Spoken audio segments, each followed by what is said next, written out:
Bienvenue à Nemours, l'église de Nemours à Dédé, là où il y a la louange vivante. Bienvenue à tous et à toutes pour louer notre Dieu, notre Père, car il est vivant, il est présent au milieu de nous. Merci Seigneur. Je chanterai de tout cœur à l'Éternel, mon Papa, c'est lui qui m'a donné la vie. En Jésus-Christ, notre Seigneur et Sauveur. Alléluia, je chanterai.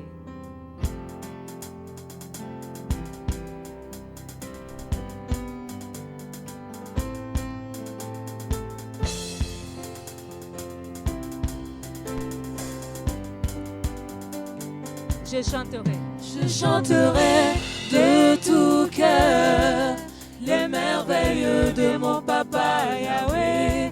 Il m'a ôté des ténèbres, il m'a délivré de tout. Oui, je chanterai. Je chanterai de tout cœur les merveilles de mon Papa Yahweh.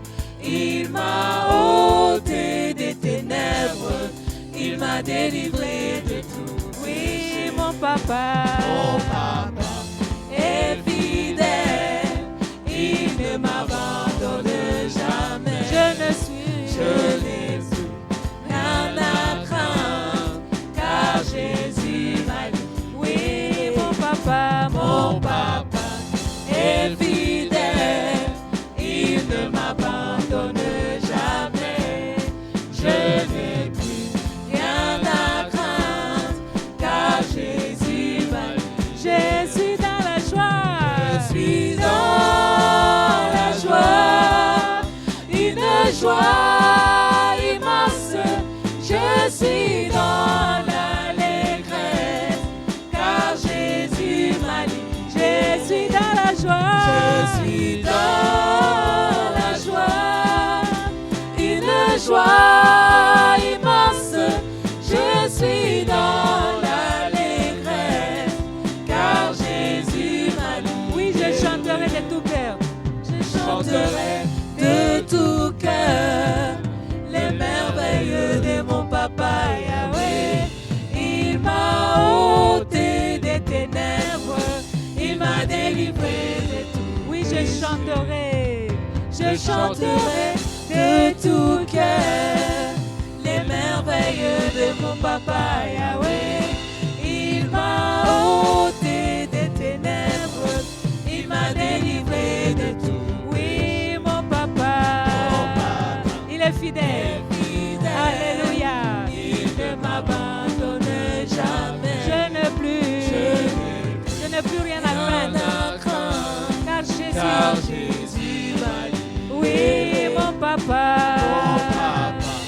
Est fidèle, il ne m'abandonne jamais. Je n'ai plus rien à craindre, car Jésus m'a dit. Je suis dans la joie. Je suis dans la joie, une joie immense. Je suis dans l'allégresse, car Jésus m'a dit. Je suis dans la joie. Je suis dans Une joie immense. la Alléluia. une joie immense. Je suis dans l'allégresse, car Jésus m'a libéré.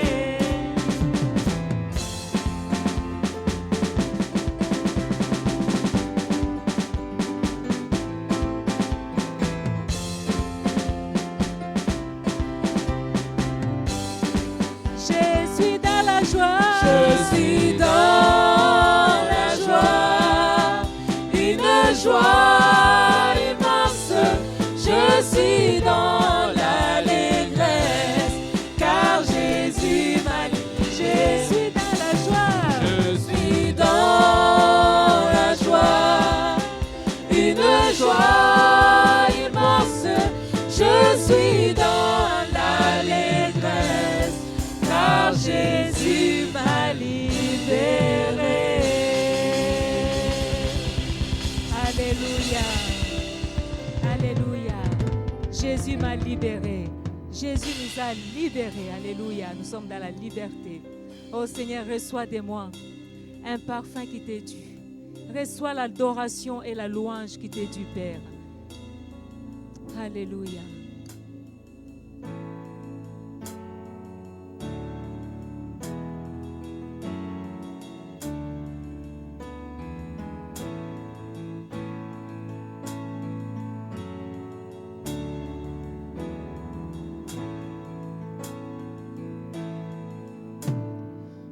Reçois de moi le parfum qui t'est dû, la beauté de ton nom à mon âme est perdue. Je veux n'être qu'à toi. Jésus, je t'aime. Reçois du peu que je trouve à donner, tout l'amour que mes yeux n'ont pas su te montrer. Je veux n'être qu'à toi. Jésus, je t'aime. Non, rien n'est plus beau que ton nom. Rien n'est plus saint que le sang du pardon. Je veux n'être qu'à toi. Jésus, mon roi. Je ne veux rien que vouloir te louer, adorer ton saint nom et ta fidélité. Je veux n'être qu'à toi. Jésus, je t'aime. Je veux porter la paix à ta croix, les pensées de mon cœur dans le cœur de tes voix. Je veux n'être qu'à toi. Jésus, je t'aime. Non, rien n'est plus beau que ton nom. Rien n'est plus saint que le sang du pardon. Je veux n'être qu'à toi. Jésus, mon roi.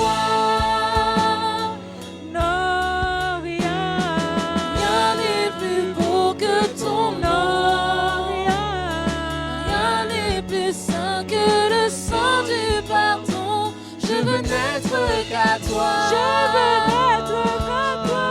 Je veux n'être qu'à toi. Je veux n'être qu'à toi.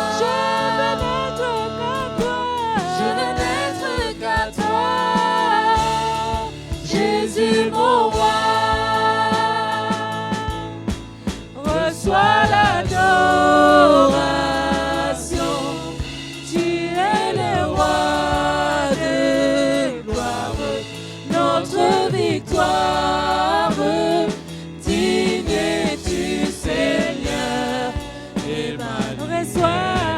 Reçois l'adoration. Tu es le roi de gloire, notre victoire. Digne es-tu, Seigneur, Emmanuel. Dieu des lumières élevé dans les cieux, rempli de grâce et de paix.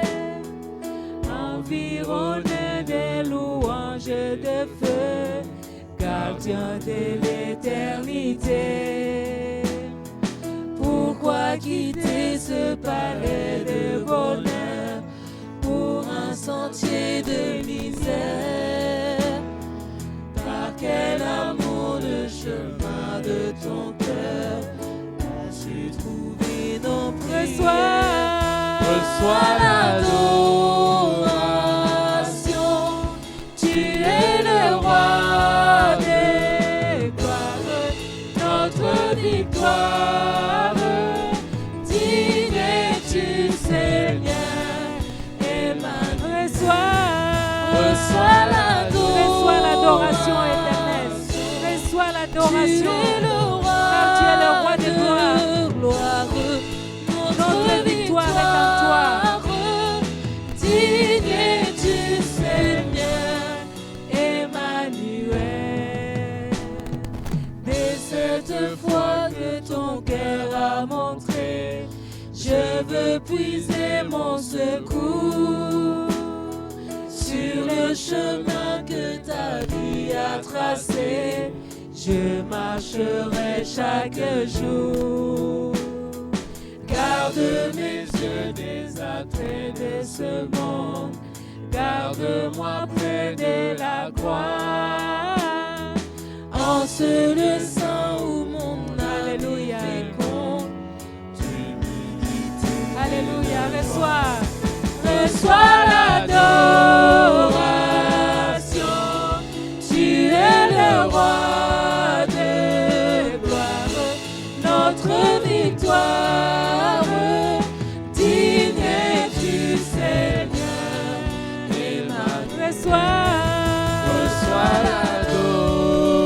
Reçois l'adoration, Seigneur. Tu es le Alléluia. roi de gloire, notre victoire. Digne es-tu, Seigneur, Emmanuel. Emmanuel,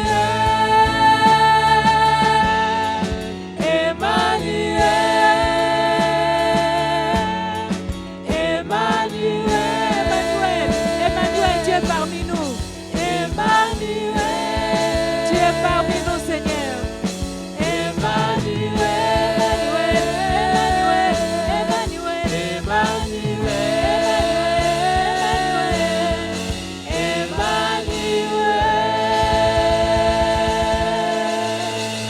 Alléluia. Emmanuel, Dieu est parmi nous. Dieu est avec nous. Dieu est au milieu de nous. Alléluia. Gloire à l'agneau, car il est glorieux et digne de louange, digne d'adoration. Tu es digne de régner, Seigneur. À toi la gloire, à toi la puissance.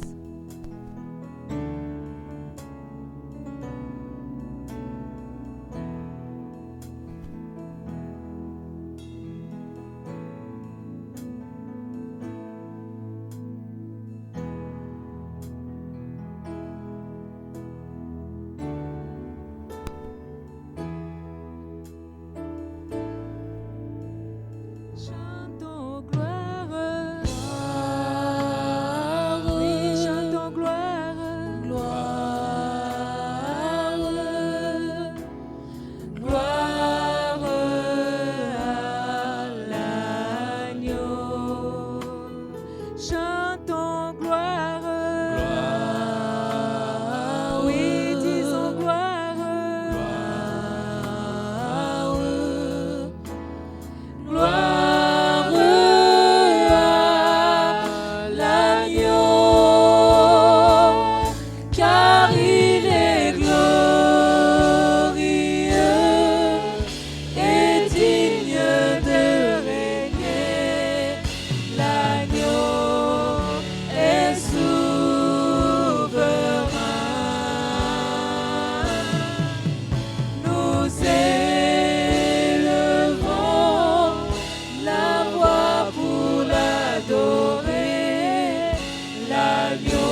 l'agneau est souverain.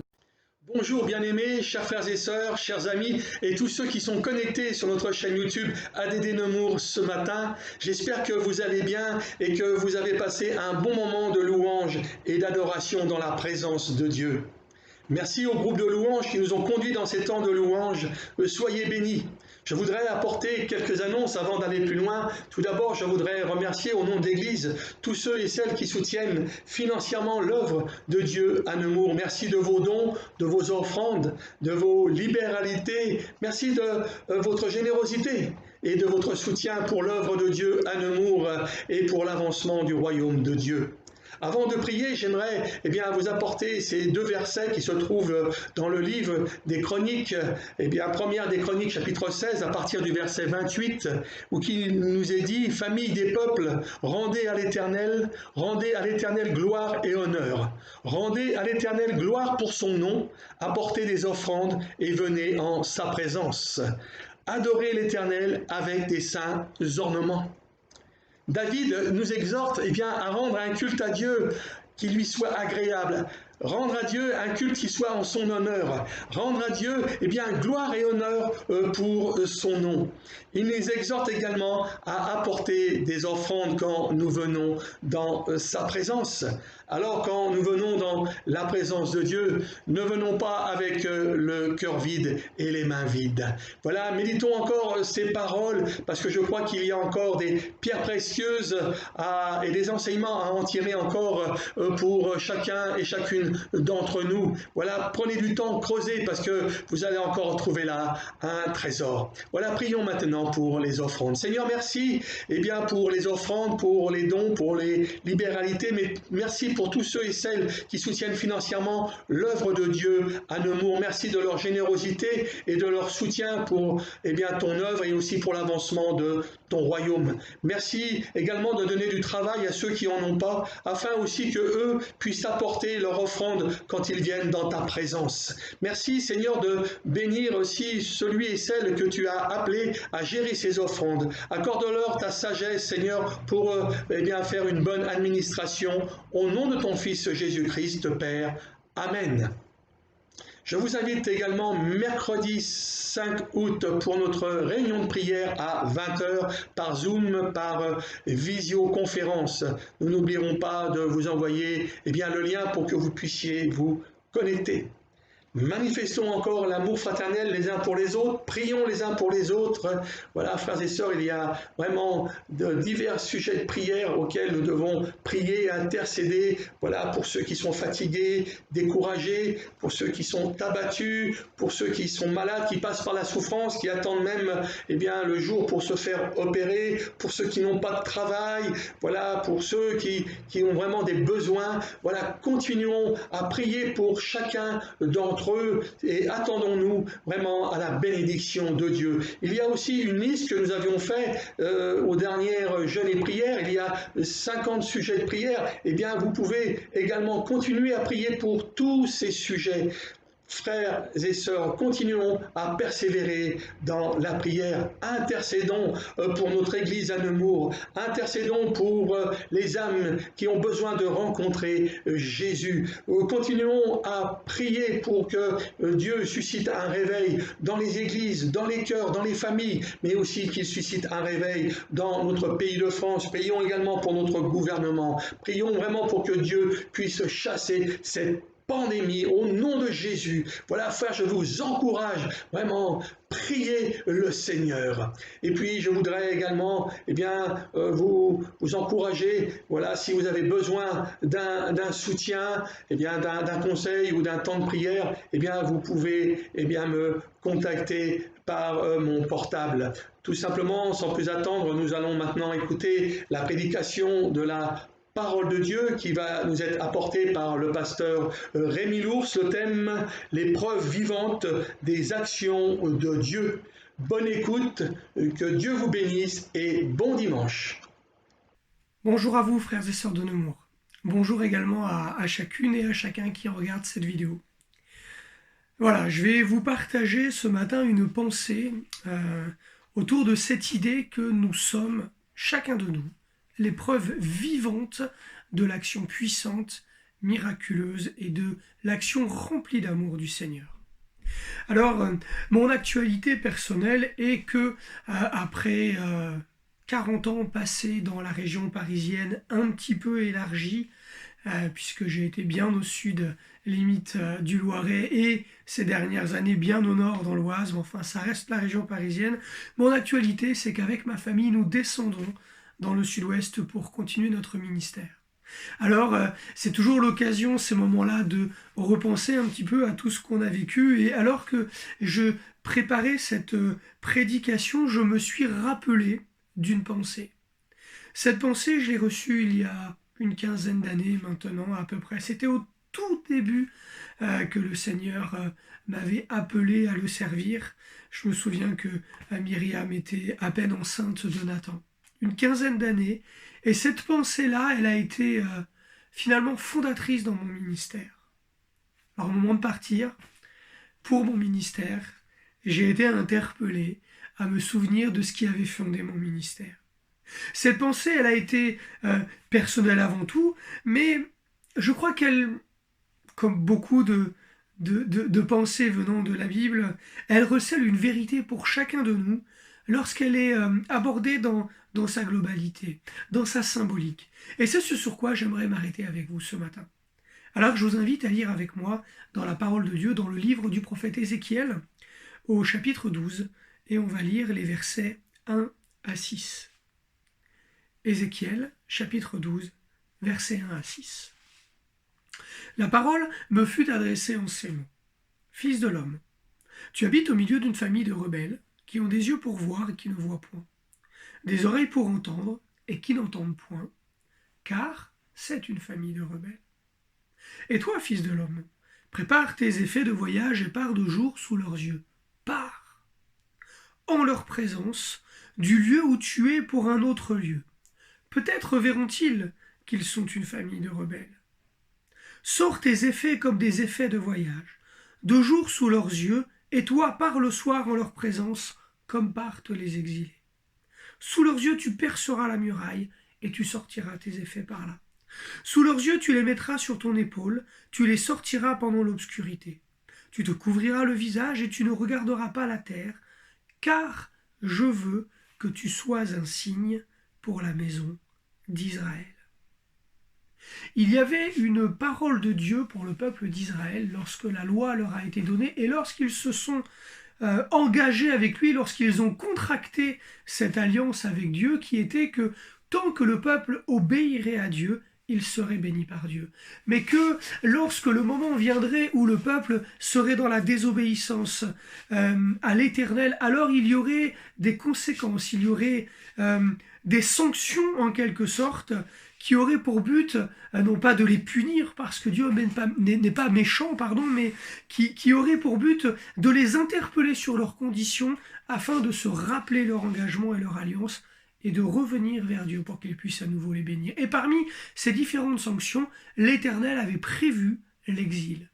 Il avait prévu que Israël alors vivrait une situation d'exil et que dans cet exil, dans cette retraite forcée, humaine, matérielle et aussi spirituelle, il pourrait alors rentrer en lui-même, réfléchir à ce qui s'était passé et revenir à Dieu. Et là, on est dans une période où l'Éternel vient interpeller Ézéchiel en leur disant « Mais montre-leur, sois le témoin de ce qu'ils vont vivre s'ils ne se repentent pas, parce que je veux qu'ils comprennent. » Les fils et les filles de Dieu que nous sommes, nous vivons dans ce que nous appelons le monde. Nous vivons au milieu de tous les autres, au milieu de tous les autres hommes et de toutes les autres femmes. Et ce monde-là, nous le disons, il est corrompu par le péché. Et bien que nous vivons au milieu de ce monde, dans ce monde corrompu par le péché, nous sommes appelés non seulement à nous en préserver, mais bien plus à montrer le chemin du pardon et du salut. C'est ce que nous appelons quotidiennement l'évangélisation ou le témoignage. D'ailleurs, je me permets cette petite remarque, c'est que la Bible ne parle pas d'évangélisation, mais elle parle de témoignage. Alors voilà, sur la base de ce texte, j'aimerais m'arrêter avec vous sur ce qui caractérise ce témoignage. Quelles en sont les composantes? Et j'en ai relevé 3.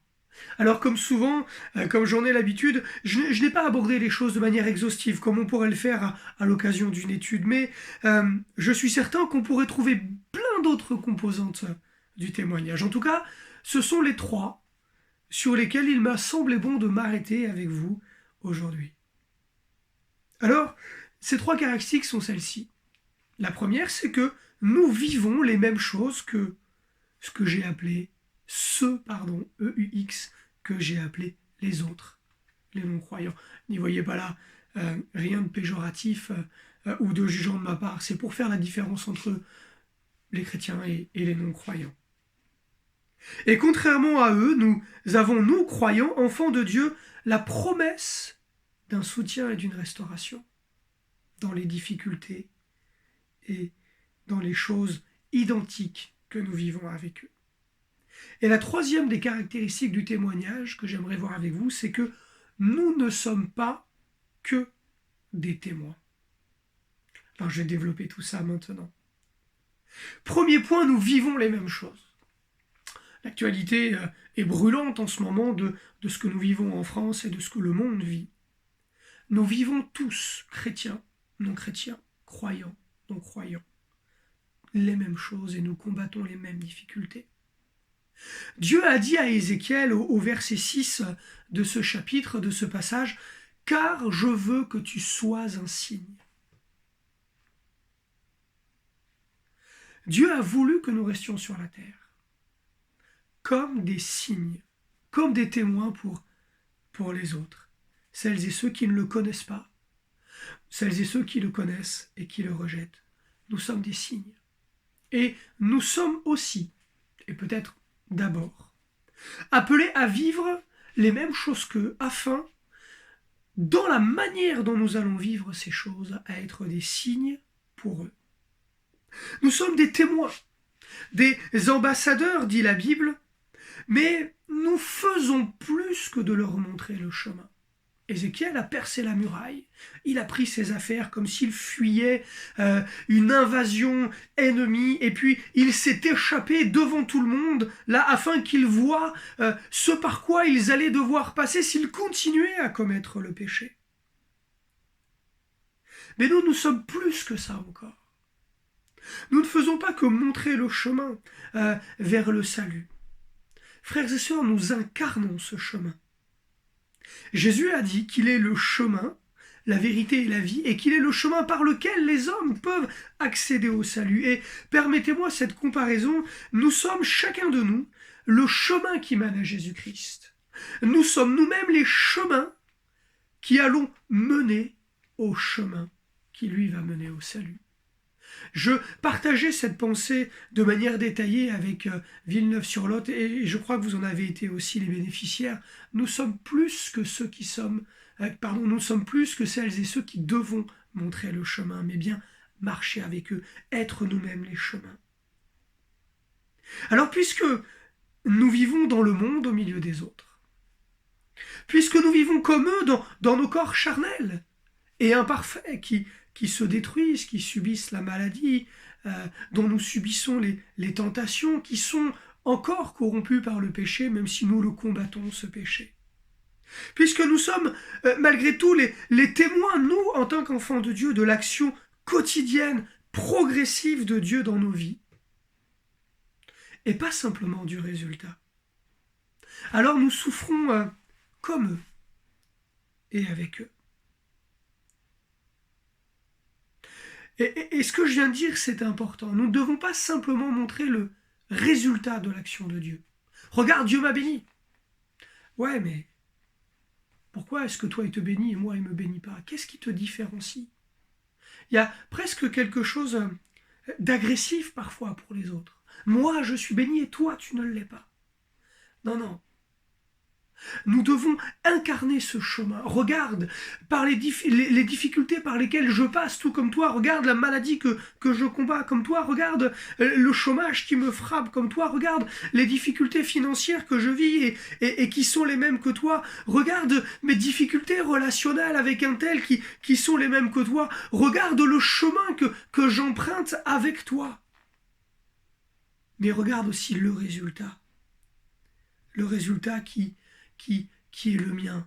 Pas seulement le résultat, le chemin est le résultat.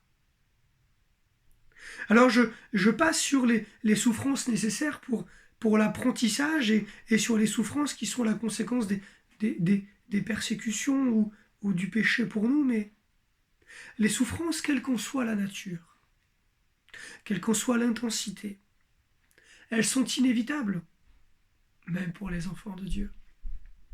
Elles sont permises par Dieu, parce que nous vivons dans le monde, parce que nous sommes encore charnels. Mais toutefois, la démonstration ne s'arrête pas là. Nous ne sommes pas condamnés à souffrir non plus pour autant. L'Éternel ne nous laisse pas seuls à nous dépêtrer avec nos difficultés et nos souffrances, comme s'il nous disait « finalement les gars, vous êtes comme les autres, espérez dans le salut, mais en attendant, serrez les dents, et vous verrez bien. » Non, nous avons reçu des promesses. Et c'est bien pour ça que le résultat du combat contre la difficulté, le résultat du combat contre la souffrance que va mener un enfant de Dieu va être différent de celui qui ne connaît pas l'Éternel. Parce que nous avons reçu des promesses. Et c'est le deuxième point que j'aimerais voir avec vous, les promesses de Dieu pour ses témoins. Oui, nous avons reçu la promesse de ne pas être seuls et de ne pas avoir non plus été laissés sans armes. Et moi je dis Alléluia. Je ne suis pas seul. Je ne suis pas seul à me battre avec ma foi. Je ne suis pas seul à me battre contre les difficultés de la vie. Je ne suis pas seul à me battre contre les épreuves parce que je suis chrétien. Jésus est retourné vers son Père, mais il est avec nous en esprit tous les jours de chacune de nos vies. Tous les jours de ma vie, mais tous les jours de la tienne, de la tienne, de la tienne et de la tienne. C'est incroyable, c'est extraordinaire, c'est surnaturel. Jésus est avec nous tous les jours de chacune de nos vies et à n'importe quel moment, je peux l'interpeller par mes prières. Moi, j'ai pour habitude de lui parler. Quand je vais me balader, là, que je vais promener mon chien, je dialogue avec le Seigneur. Je lui parle comme je vous parle là. Je ne vous vois pas, mais je sais que vous m'entendez. De la même manière, je ne vois pas Jésus, mais je sais qu'il m'entend. Et je sais qu'il me répond. Je ne suis pas seul. Et la Bible me dit qu'il intercède sans cesse pour nous auprès du Père. Et c'est vrai parce que lorsque je m'adresse à lui, lorsque je crie à Jésus, eh bien, je sais que lui, il va retranscrire cette prière auprès de Dieu, puisque Dieu, après, intervient dans ma vie, de manière différente. Mais il intervient dans ma vie, comme il intervient dans celle de tous et de toutes les fils et les filles de Dieu. En partant, Jésus nous a envoyé le Saint-Esprit, qui nous communique la paix et la joie surnaturelle de Dieu. C'est incroyable, ça. C'est quelque chose que l'on ne peut pas comprendre si l'on n'a pas expérimenté. C'est quelque chose qui nous amène, nous, enfants de Dieu, lorsque nous sommes dans une épreuve terrible, dans une difficulté incroyable, comme la perte de quelqu'un qui nous est cher, comme une situation matérielle qui devrait nous écraser, comme une situation de conflit qui devrait normalement nous laisser à terre. Eh bien, nous recevons de la part de Dieu la paix et la joie. Oh, je ne suis pas joyeux à cause de ce que je vis. Mais je suis joyeux parce que je sais que ce que je vis n'est pas une fin en soi et que cela va prendre fin. Je ne suis pas en paix parce que je ne souffre pas de ce que je vis. Mais je suis en paix parce que je reçois quelque chose de surnaturel qui me permet de croire par la foi et parce que j'ai déjà expérimenté que ce que je vis n'est pas une fin en soi et que ça va se solutionner. C'est surnaturel, c'est miraculeux et ça vient de Dieu. Et nous l'expérimentons. Nous, enfants de Dieu, lorsque nous nous adressons à notre Père en lui réclamant son soutien. Ce Saint-Esprit qui nous conduit dans toute la vérité. Nous avons des choix à faire tous les jours, des choix quotidiens, peut-être anodins. De quelle couleur va être ma chemise aujourd'hui? Comment vais-je associer mes chaussettes avec mon pantalon? Mais toutes ces décisions-là sont peu de choses, mais nous avons toutes ces grandes décisions de la vie. Vais-je ou non changer de travail? Vais-je ou non devoir partir? Vais-je ou non devoir acheter une maison ou la vendre? Vais-je ou non devoir prendre telle ou telle décision parce qu'il y a telle ou telle conséquence? Et cela peut nous laisser parfois les bras ballants et inquiets parce qu'il y a tellement de conséquences possibles dans certaines de nos décisions. Mais nous avons ce Saint-Esprit qui nous conduit dans toute la vérité. Et lorsque je viens tremper, en quelque sorte, c'est une image, lorsque je prends le temps de prier et de rechercher auprès de Dieu une confirmation, une pensée, une infirmation de la décision que je vais prendre, alors j'ai cette garantie que ma décision pourra être la bonne. Soit que Dieu va me dire, de manière claire, c'est ça ou c'est pas ça. Soit que lorsque je vais me décider, je vais recevoir une paix profonde, une conviction qui m'amène à dire que ce choix que j'ai fait avec mon intelligence est dans le plan de Dieu. Soit que, à un moment donné, lorsque j'ai fait un choix, il y a quelque chose qui vient m'interpeller pour m'amener à comprendre que ce n'était pas le bon et que je dois en changer. Ce Saint-Esprit qui me conduit dans toute la vérité. Seigneur, comment vais-je me comporter dans cette situation de conflit avec un tel ou avec un tel? La tienne. C'est incroyable, c'est extraordinaire, c'est surnaturel. Jésus est avec nous tous les jours de chacune de nos vies et à n'importe quel moment, je peux l'interpeller par mes prières. Moi, j'ai pour habitude de lui parler. Quand je vais me balader, là, que je vais promener mon chien, je dialogue avec le Seigneur. Je lui parle comme je vous parle là. Je ne vous vois pas, mais je sais que vous m'entendez. De la même manière, je ne vois pas Jésus, mais je sais qu'il m'entend. Et je sais qu'il me répond. Je ne suis pas seul. Et la Bible me dit qu'il intercède sans cesse pour nous auprès du Père. Et c'est vrai parce que lorsque je m'adresse à lui, lorsque je crie à Jésus, eh bien, je sais que lui, il va retranscrire cette prière auprès de Dieu, puisque Dieu, après, intervient dans ma vie, de manière différente. Mais il intervient dans ma vie, comme il intervient dans celle de tous et de toutes les fils et les filles de Dieu. En partant, Jésus nous a envoyé le Saint-Esprit, qui nous communique la paix et la joie surnaturelle de Dieu. C'est incroyable, ça. C'est quelque chose que l'on ne peut pas comprendre si l'on n'a pas expérimenté. C'est quelque chose qui nous amène, nous, enfants de Dieu, lorsque nous sommes dans une épreuve terrible, dans une difficulté incroyable, comme la perte de quelqu'un qui nous est cher, comme une situation matérielle qui devrait nous écraser, comme une situation de conflit qui devrait normalement nous laisser à terre. Eh bien, nous recevons de la part de Dieu la paix et la joie. Oh, je ne suis pas joyeux à cause de ce que je vis. Mais je suis joyeux parce que je sais que ce que je vis n'est pas une fin en soi et que cela va prendre fin. Je ne suis pas en paix parce que je ne souffre pas de ce que je vis. Mais je suis en paix parce que je reçois quelque chose de surnaturel qui me permet de croire par la foi et parce que j'ai déjà expérimenté que ce que je vis n'est pas une fin en soi et que ça va se solutionner. C'est surnaturel, c'est miraculeux et ça vient de Dieu. Et nous l'expérimentons. Nous, enfants de Dieu, lorsque nous nous adressons à notre Père en lui réclamant son soutien. Ce Saint-Esprit qui nous conduit dans toute la vérité. Nous avons des choix à faire tous les jours, des choix quotidiens, peut-être anodins. De quelle couleur va être ma chemise aujourd'hui? Comment vais-je associer mes chaussettes avec mon pantalon? Mais toutes ces décisions-là sont peu de choses, mais nous avons toutes ces grandes décisions de la vie.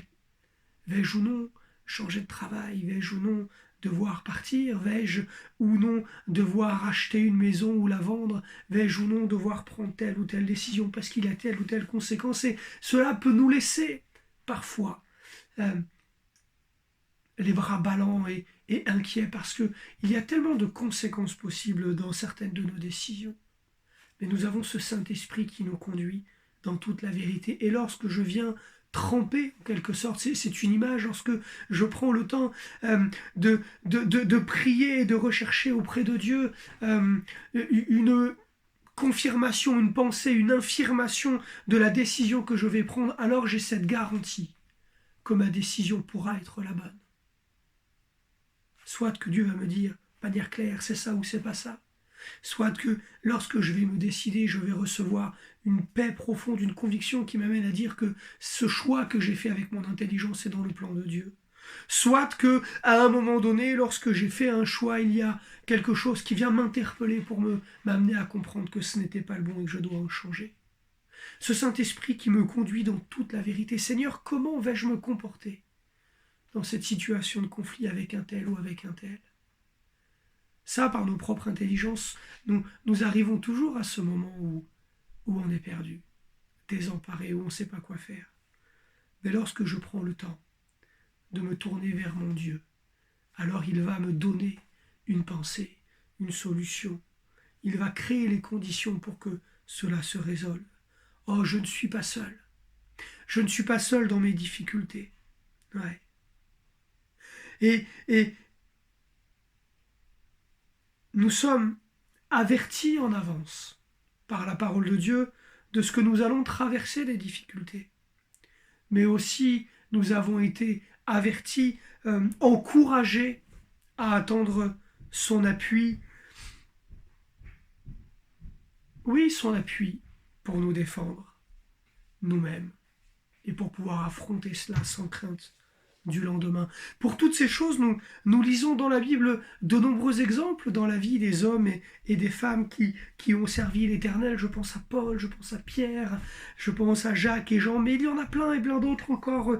Il y a eu Lydie également qui a pu s'appuyer sur l'Éternel dans des situations compliquées et bien d'autres encore.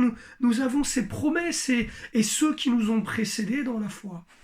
Ceux qui vivent autour de nous, là, dans l'Église aujourd'hui, dans nos familles peut-être.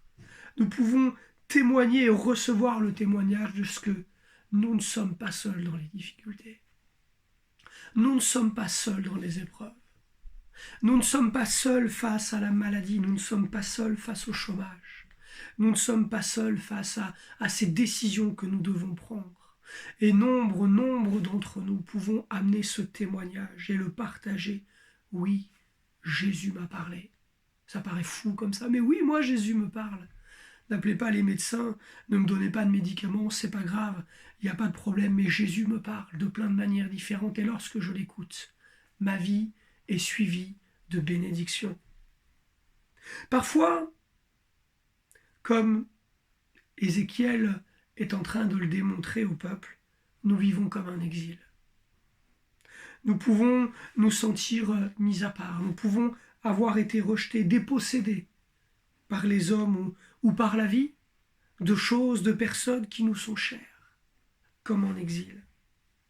Et quand bien même nous ne serons pas restaurés ici-bas dans nos droits ou dans nos possessions, nous savons, nous, enfants de Dieu, c'est notre foi et c'est ce qui nourrit notre espérance, que nous avons un héritage qui nous attend dans le ciel.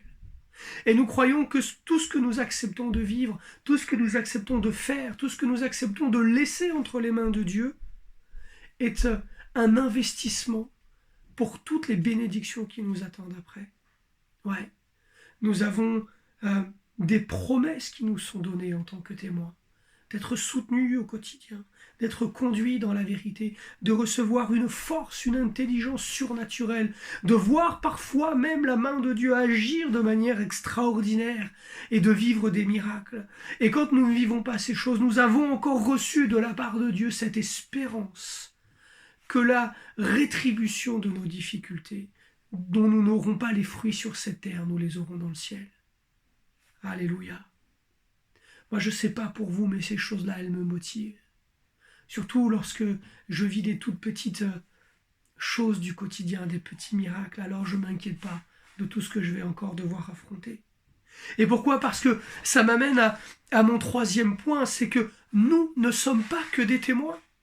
Non, nous ne sommes pas que des serviteurs, nous sommes bien plus que cela encore.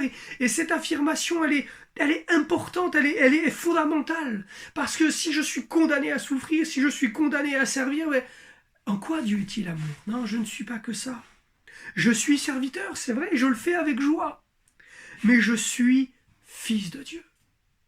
Vous êtes des serviteurs et des servantes, mais vous êtes des fils et des filles de Dieu. Aussi, ce qui m'arrive, ce que je vis, ce que je traverse n'a pas pour seule vocation de glorifier Dieu. Parce que Dieu me veut du bien. Dieu te veut du bien. Dieu veut ton bien et Dieu veut te faire du bien. Alléluia. Bien sûr que ma vie et la vôtre sont émaillées de souffrances et de difficultés, comme je l'ai dit plus tôt, c'est inévitable. Je vis sur cette terre, je reste un être humain et je suis malade et je souffre. Mais ma vie n'est pas pour autant destinée à être une vie de souffrance. Ce sont deux choses totalement différentes.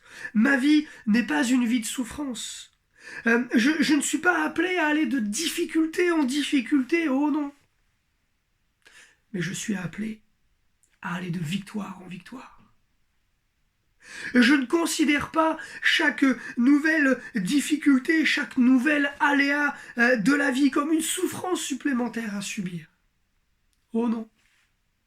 Mais à chaque fois qu'il y a une difficulté qui se présente à moi, quelle qu'en soit la nature, je vois là, frères et sœurs, une manière supplémentaire d'expérimenter la puissance et la grâce de mon Dieu, la manifestation de son amour pour moi. Et ça change tout. Seigneur, j'en prends une décision, elle est difficile. Ça va être dur, je peux me tromper, j'engage ma famille. Mais c'est pas grave. Parce que tu vas m'aider à prendre cette décision. Et à la fin, je serai béni bien plus que si je n'avais pas été amené à vivre cela. Seigneur, il y a cette difficulté qui s'approche devant moi, mais je me réjouis d'ores et déjà de moments où je vais en recevoir la victoire. De victoire en victoire. Quelqu'un m'a dit un jour, il y a plus d'une vingtaine d'années de cela, que j'étais condamné à être béni. Quelle belle condamnation. Vous l'êtes aussi. C'est ce que nous sommes en tant que fils et fils de Dieu. Et voyez, c'est ainsi que nous pouvons être bien plus que des témoins, mais les preuves vivantes de la puissance et de l'amour de Dieu pour l'homme. Parce que, quel que soit ce que je vis, quel que soit ce que je traverse, quelle que soit la décision que je dois prendre, quel que soit ce que je fais et qui m'amène à obéir à la volonté de Dieu, je sais qu'il va me donner l'intelligence. Je sais qu'il va me donner la force. Même si je ne l'ai pas au moment où je commence, je sais que j'aurai la force de traverser. Je sais qu'il va me conduire. Et je sais qu'il ne me laissera pas m'égarer. Je sais qu'il va me soutenir et qu'il ne me laissera pas seul lorsque je serai dans la difficulté. Je sais qu'il va m'encourager, parce que je sais aussi qu'il y a un moment donné où je vais baisser les bras. Mais je ne m'inquiète pas de ce moment-là, parce qu'il sera là pour me les relever. Je sais qu'il va me fortifier. Et je sais qu'en toutes circonstances, il va me garder dans la paix, pour qu'à la fin, je puisse dire, Seigneur, j'ai eu une nouvelle victoire. Seigneur, j'ai expérimenté une nouvelle fois ta puissance et ton amour, et je veux, Seigneur, te remercier pour cela. Frères et sœurs, ces choses, si je cherche à les vivre pleinement et sincèrement, humblement, alors je peux découvrir ce que veut dire cette parole de Paul qui dit en Philippiens 4,6 « En toutes choses, ne vous inquiétez de rien ». Ça paraît totalement fou, mais Paul, mais dans quel monde tu vis? Comment veux-tu que je ne m'inquiète pas? Paul disait ça quand même à des gens à une époque où ils étaient mis à mort à cause de leur foi. Ne vous inquiétez de rien. Les soldats vont pénétrer votre maison, ils vont vous arracher à votre femme et à vos enfants pour vous emmener dans un cirque et vous torturer, mais ne vous inquiétez de rien. Eh Paul, tu es fou. Tu es fou, Paul. Comment veux-tu que je ne m'inquiète de rien alors que là, il y a une famine annoncée et que je commence à voir poindre le moment où je n'aurai plus rien à manger? Paul, comment veux-tu que je ne m'inquiète de rien alors que il y a une maladie là qui est en train de passer dans la ville où j'habite et moi, il n'y a pas de médecin, il n'y a pas d'antibiotique à mon épaule. Paul, comment veux-tu que je ne m'inquiète de rien? Et Paul, s'il peut dire ces choses, c'est parce que lui et avec beaucoup de frères et sœurs avec lui à cette époque avaient expérimenté cela, que quoi que le Seigneur permette ou leur demande de vivre, au bout du bout, ils allaient le rencontrer, le découvrir, l'expérimenter plus sereinement, voir sa gloire se manifester, et quand bien même ils perdraient la vie, ils iraient au paradis pour entrer dans les promesses éternelles qui leur ont été faites. Ouais. C'est ainsi, lorsque je cherche à vivre ces choses pleinement et sereinement, que je peux découvrir ce que signifie « ne vous inquiétez de rien ». Et je serai assuré non seulement d'être un témoin excellent de l'amour de Dieu, mais bien plus, parce que je pense aux autres, mais moi j'aime bien penser à moi aussi un petit peu quand même. Bien plus, je peux être assuré de vivre avec cette certitude d'être heureux en toutes circonstances. Je ne regarde plus aux problèmes, je ne regarde plus à la difficulté, mais je regarde simplement à la présence de Dieu qui est là pour me permettre de les traverser. Et je peux me projeter jusqu'au moment où je sais que mon problème trouvera sa résolution. Alléluia, gloire à Dieu, gloire à Dieu. Je vais conclure maintenant. Frères et sœurs, la vie est dure. Ouais. Elle est dure à cause de toutes les difficultés que l'homme doit affronter. Et le fait de vivre au XXIe siècle avec tout notre progrès technique, tout l'héritage de l'histoire de nos pères ne nous garantit pas d'être affranchis de ces difficultés. La vie est dure à cause de toutes les souffrances que l'homme s'inflige à lui-même et qu'il inflige à ses congénères. Et du coup, la souffrance, elle est inévitable, même pour les enfants de Dieu. Mais pour autant, entendez bien que toutes nos difficultés ne sont pas des épreuves. Beaucoup, la majorité peut-être, je ne sais pas, ne sont finalement que les aléas de nos vies d'hommes et de femmes charnelles.